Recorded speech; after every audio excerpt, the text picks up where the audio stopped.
ओम नमः शिवाय। सोमवार व्रत कथा आरंभ। एक साहूकार था। उसके घर में धन की कमी नहीं थी। फिर भी वह बहुत दुखी था क्योंकि उसके कोई पुत्र नहीं था। वह इसी चिंता में दिन रात दुखी रहता था। पुत्र की कामना के लिए वह प्रत्येक सोमवार शिवजी का व्रत पूजन किया करता था तथा सायंकाल मंदिर जाकर शिवजी के सामने दीपक जलाया करता था। उसके इस भक्ति भाव को देखकर एक समय माता पार्वती ने शिवजी से कहा, महाराज, ये साहूकार आपका अनन्य भक्त है। सदैव आपका व्रत और पूजन बड़ी श्रद्धा से करता है। आपको इसकी मनोकामना पूर्ण करनी चाहिए। शिवजी ने कहा, हे पार्वती, ये संसार कर्म क्षेत्र है। किसान खेत में जैसा बीज बोता है वैसी ही फसल काटता है। उसी तरह मनुष्य इस संसार में जैसा कर्म करते हैं वैसा ही फल भोगते हैं। माता पार्वती ने अत्यंत आग्रह से कहा, महाराज, जब ये आपका अनन्य भक्त है और इसको किसी प्रकार का दुख है तो उसे आपको अवश्य दूर करना चाहिए। आप तो सदैव अपने भक्तों पर दयालु होते हैं और उनके दुखों को दूर करते हैं। यदि आप ऐसा नहीं करेंगे तो मनुष्य आपका पूजन तथा व्रत क्यों करेंगे?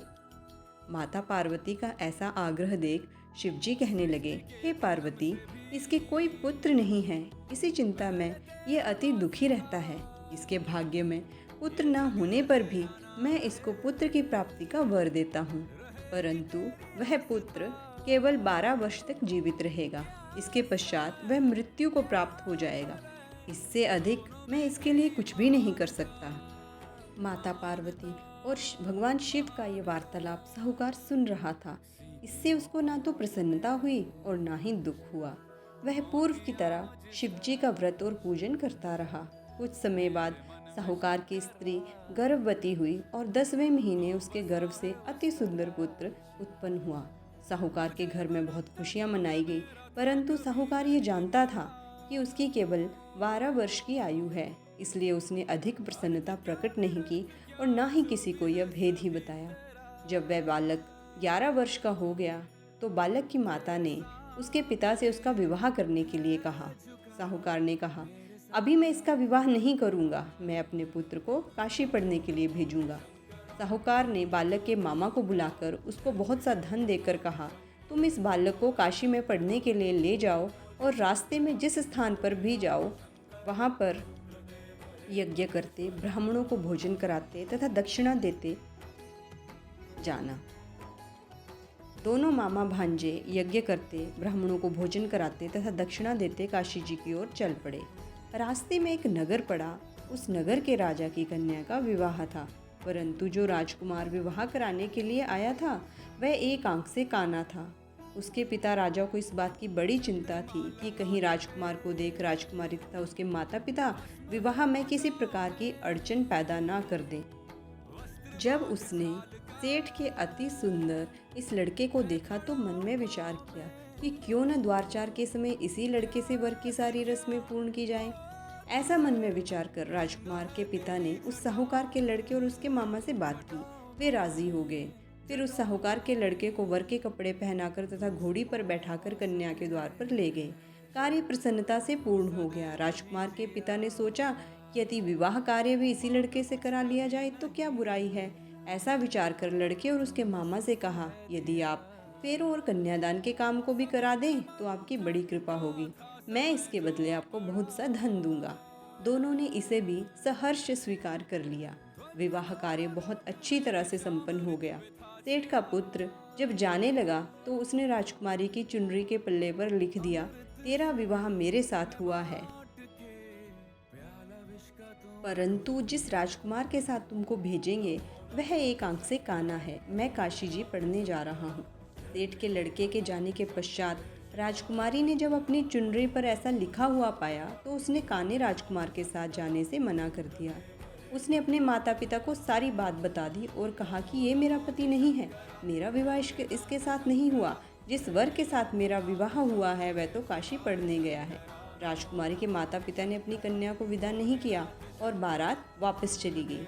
उधर सेठ का लड़का और उसका मामा काशी पहुंच गए। वहां जाकर उन्होंने यज्ञ करना और लड़के ने पढ़ना शुरू कर दिया। जिस दिन लड़के की आयु 12 वर्ष की हो गई उस दिन मामा ने यज्ञ रचा रखा था। लड़के ने अपने मामा से कहा, मामा जी, आज मेरी तबीयत कुछ ठीक नहीं है। मामा ने कहा, अंदर जाकर सो जाओ। लड़का अंदर जाकर सो गया तो थोड़ी देर में उसके प्राण निकल गए। जब उसके मामा ने आकर देखा कि उसका भांजा मृत पड़ा है तो उसको बड़ा दुख हुआ। उसने सोचा कि अगर मैं अभी रोना पीटना मचा दूंगा तो यज्ञ का कार्य अधूरा रह जाएगा। अतः उसने जल्दी से यज्ञ का कार्य समाप्त करवाकर ब्राह्मणों के जाने के बाद रोना पीटना शुरू कर दिया। संयोगवश उसी समय शिव पार्वती उधर से जा रहे थे। जब उन्होंने ज़ोर ज़ोर से रोने की आवाज़ सुनी तो पार्वती जी कहने लगी, हे महाराज, कोई दुखिया रो रहा है, इसके कष्ट को दूर कीजिए। जब शिव पार्वती वहाँ पहुँचे तो उन्होंने पाया कि वहाँ एक लड़का मृत पड़ा है। माता पार्वती कहने लगी, महाराज, ये तो उसी सेठ का लड़का है जो आपके वरदान से उत्पन्न हुआ था। शिवजी ने कहा, हे पार्वती, इसकी आयु इतनी ही थी, वह ये भोग चुका है। तब पार्वती जी ने कहा, हे महाराज, इस बालक को और आयु दें, नहीं तो इसके माता पिता तड़प तड़प कर मर जाएंगे।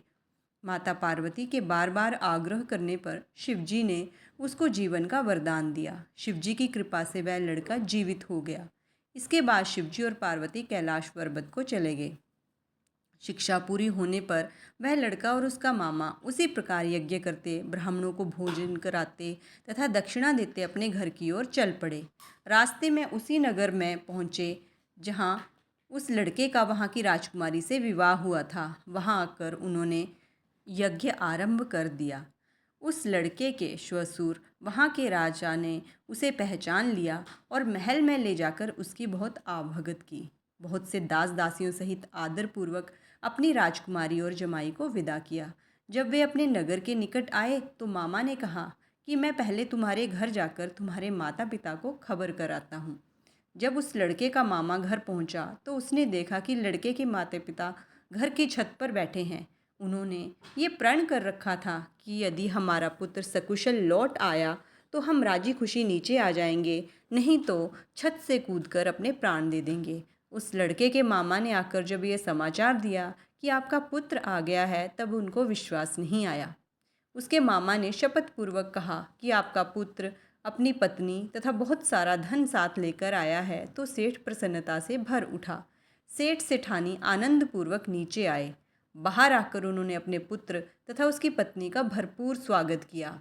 सभी प्रसन्नता के साथ रहने लगे। जो कोई सोमवार के व्रत को धारण करता है अथवा इस कथा को पढ़ता या सुनता है, उसके सब दुख दूर होकर उसकी समस्त मनोकामनाएं पूर्ण होती है तथा इस लोक में नाना प्रकार के सुख भोगकर अंत में सदाशिव के लोक को प्राप्त होता है। बोलो हर हर महादेव।